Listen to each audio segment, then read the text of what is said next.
You open the door, the trash is on the floor, and your dog is in the corner wearing the look. Science calls it the guilty look. Every owner on Earth knows it. The head drops, the ears flatten, the eyes go huge and wet and white at the edges. He knows what he did. He knows it was wrong. You would swear on it, but does he? Do animals know when they've been bad? The answer starts with 14 dogs, one forbidden treat, and a lie. In 2009, a researcher named Alexandra Horowitz built that lie on purpose in a lab at Barnard College in New York, and she built it to test the most trusted face in the animal kingdom. 14 ordinary family dogs, 14 owners, one treat. Here is the setup. The owner walks in with the dog, holds up a treat, looks the dog in the eye, and gives the rule. Do not eat this. Then the owner leaves the room, and Horowitz pulls the strings. For some dogs, she takes the treat away completely. The dog cannot break the rule even if it wants to. For others, she quietly hands the treat over, and the dog eats. Then the owner comes back, and this is the twist. Horowitz lies to them. Some owners hear the truth. Others are told their dog ate the treat when it never touched it, or that their dog behaved like an angel when it actually broke the rule. So now you have innocent dogs being scolded, and guilty dogs being greeted like saints, and cameras catching every flicker of what those faces do next. If the guilty look is a confession, the answer should be simple. The dogs who ate the treat should wear the look, and the dogs who did nothing should be clean. That is the theory every owner who ever lived believes in, and it is exactly backwards.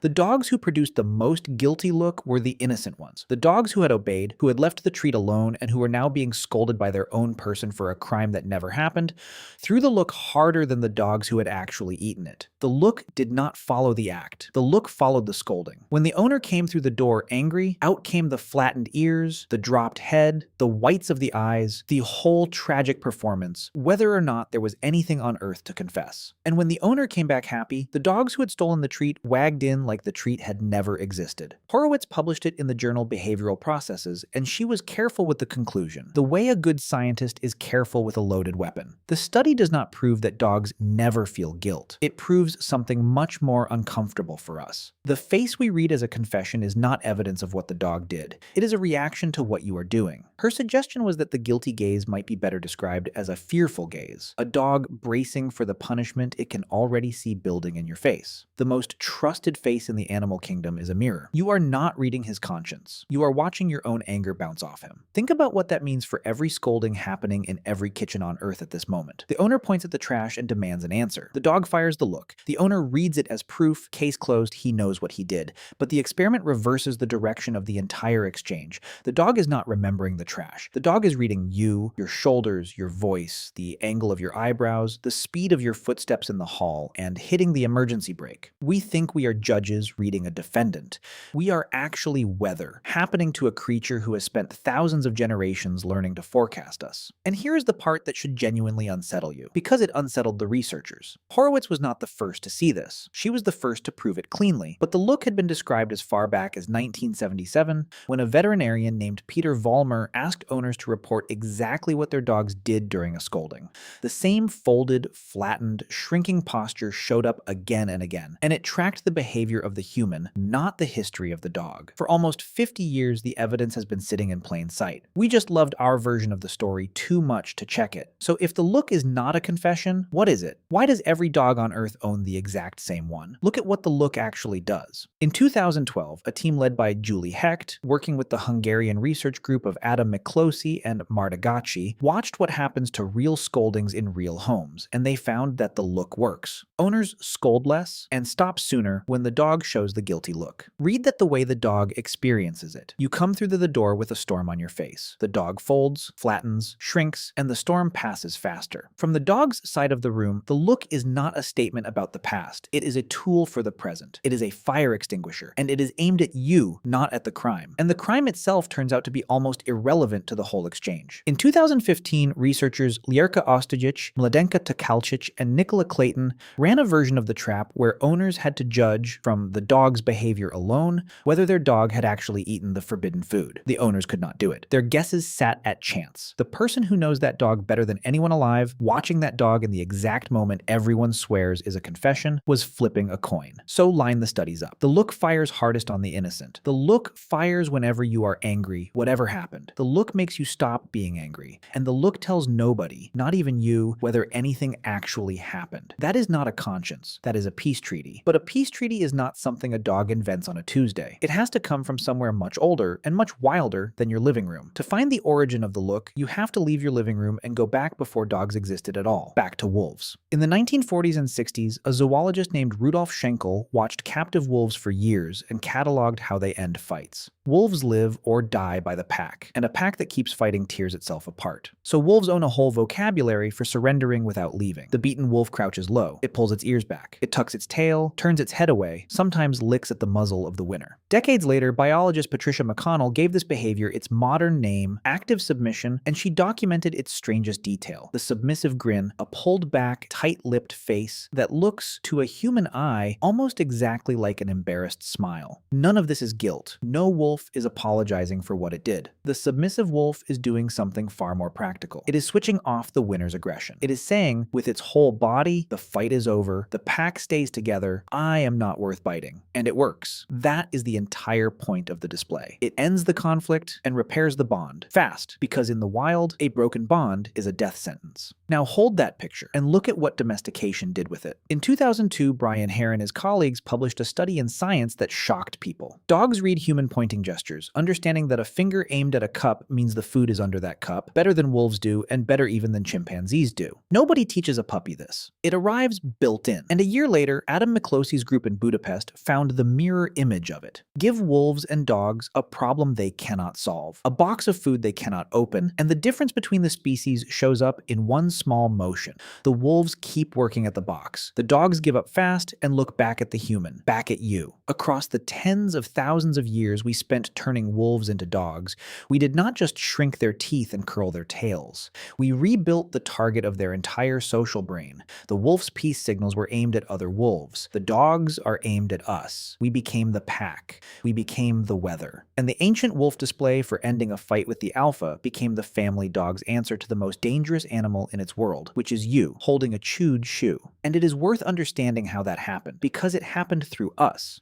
For tens of thousands of years, the wolves who thrived beside human camps were not the strongest ones. They were the ones whose peace signals worked on us. The animal that could diffuse a human's anger lived to eat another scrap. The animal that could not was driven off, or worse. Generation after generation, without ever meaning to, we selected for the creature that best disarms us. The guilty look is not a trick your dog invented. It is a 30,000-year co-production, and your own ancestors co-wrote it. And in 2011, that ancient machinery became one of the most famous moments on the internet. A yellow Labrador named Denver was caught on camera after getting into the cat treats. His owner points at the evidence and asks, in that voice, every dog on earth knows, did you do this? And Denver produces the look so perfectly, so completely. The drawn-back grin, the folded ears, the squinting eyes, that the clip was watched tens of millions of times. The whole planet laughed at what it saw as a confession. A dog admitting everything. But you know now what you are actually watching. You are watching wolf software running on a family pet. A peace display older than dogs, aimed at the pack leader, doing the exact job it was built for. End the fight, keep the bond. He did not learn to feel sorry, he learned to end fights. But here is where the story turns, and you should feel the ground move under this next part. Because if the look is only a peace treaty, only a fire extinguisher, only ancient wolf machinery aimed at your anger, then maybe there is nothing going on inside at all. Maybe your dog is a beautiful, empty machine that pushes your buttons on reflex. That would be a clean answer. It would also be wrong, because when scientists stopped asking, do dogs feel guilty, and started asking a better question, what does a dog actually feel? The inside of the dog turned out to be anything but empty. Start with the emotion every multi-pet household already knows too well. In 2008, Paul Morris, Christine Doe, and Emma Godsell asked a genuinely hard question in the journal Cognition and Emotion. Which emotions can an animal have without the ability to talk about them? Emotions like joy and fear need no words. But the so-called secondary emotions, jealousy, guilt, pride, were long thought to need self-awareness, maybe even language. And when they surveyed owners, two secondary emotions were reported again and again, more than any others: jealousy and guilt. The guilt part you have just seen dismantled. The jealousy part was about to get very interesting. In 2014, Christine Harris and Caroline Prouvost took 36 dogs into a lab at the University of California, San Diego, and built a jealousy machine.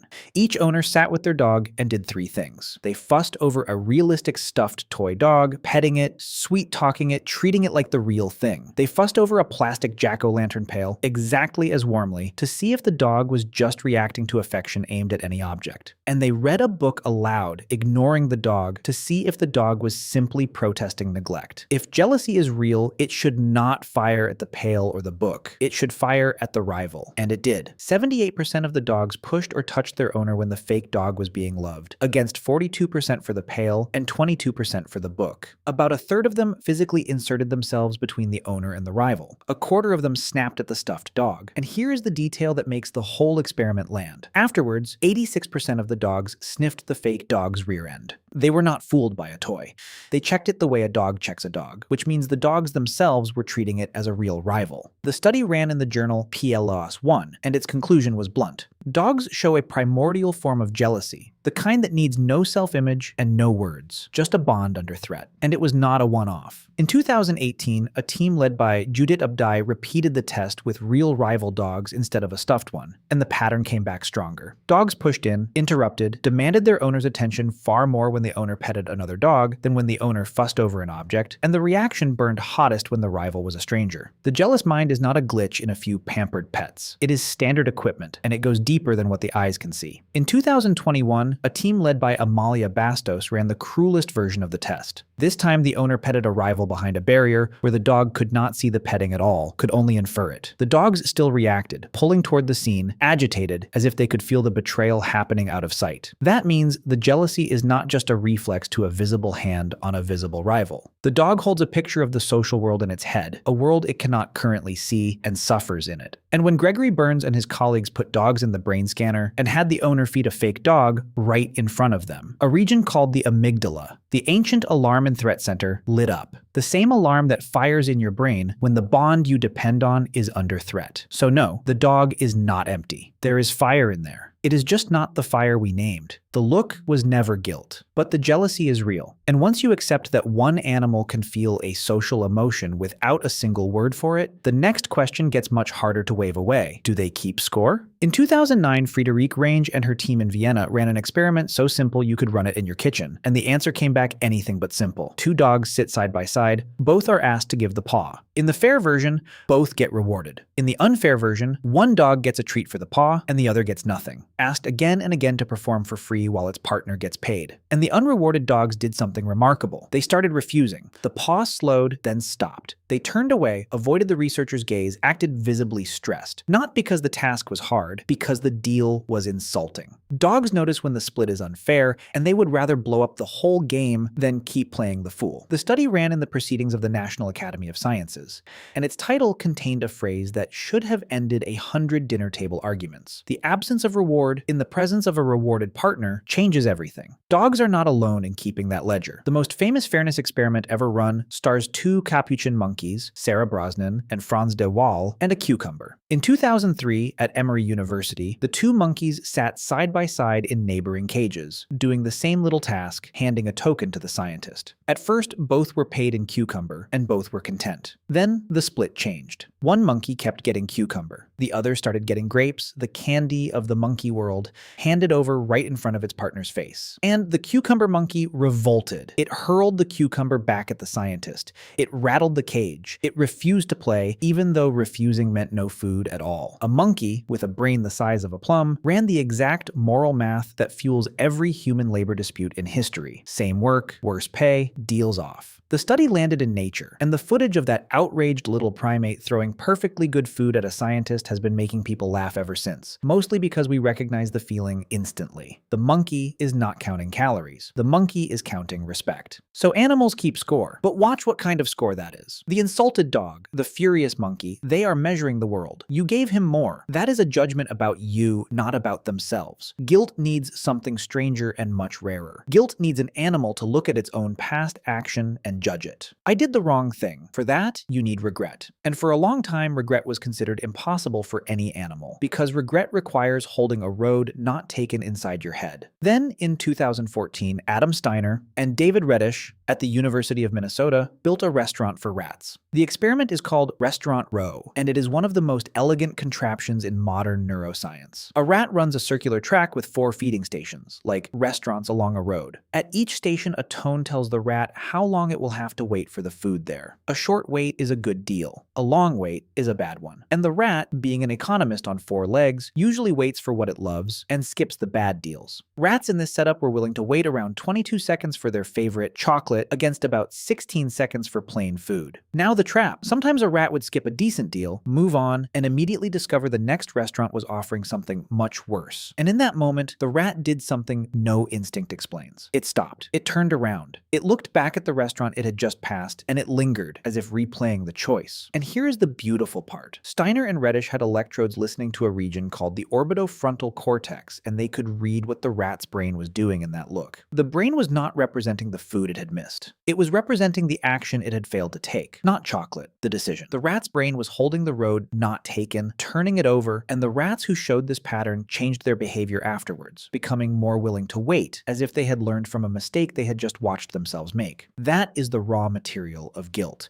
Not I am bad, but I chose wrong and I know it and it is mine. So the ingredients keep arriving: jealousy, fairness, regret. But there is one more machine guilt needs, and it is the one that decides whether the crime scene in your kitchen means anything to the dog at all. Guilt only exists if the animal understands that someone is watching, that there is a witness with a viewpoint. So do dogs know that you see? In 2013, Julian Kaminski, Andrea Pitch, and Michael Tomasello published a study with a title that sounds like a joke and reads like a verdict: Dogs Steal in the Dark. The setup is minimal. A human forbids the dog to take a piece of food, then sits nearby while the room's lighting changes. When the room is lit, the dogs mostly hold back. When the light goes out, the rate of stealing jumps, and the dogs take the food faster and more often, as if they know the witness has gone blind. Not because the dog's own hunger changed with the lighting, because the human's eyes did. And in the same year, a team led by Julian Bräuer found the acoustic version of the same mind. Dogs were shown 2 routes to forbidden food. One route was noisy, one was silent, and the human could not see either one. The dogs chose the quiet path. They were not just avoiding your eyes, they were avoiding your ears. Put these together, and the picture is hard to escape. Your dog carries a working model of your senses. He tracks what you can see and what you can hear, and he adjusts his crime to your blind spots. Scientists argue fiercely about how deep this goes, whether it is a true theory of mind or a brilliant set of learned rules, and you should know the argument is not settled. But either way, the conclusion for your kitchen is the same. The dog knows it is a crime scene. He knows because of where you are standing, which raises the last wall between the dog and true guilt. He can read you. Can he read himself? Real guilt, the humankind, needs a self that can step outside itself and deliver a verdict. I did that. It was wrong. That is me. The classic test of that self is almost comically simple. In 1970, the psychologist Gordon Gallup put a mirror in front of animals who had been secretly marked with a dot of dye on a spot they could only see in the reflection.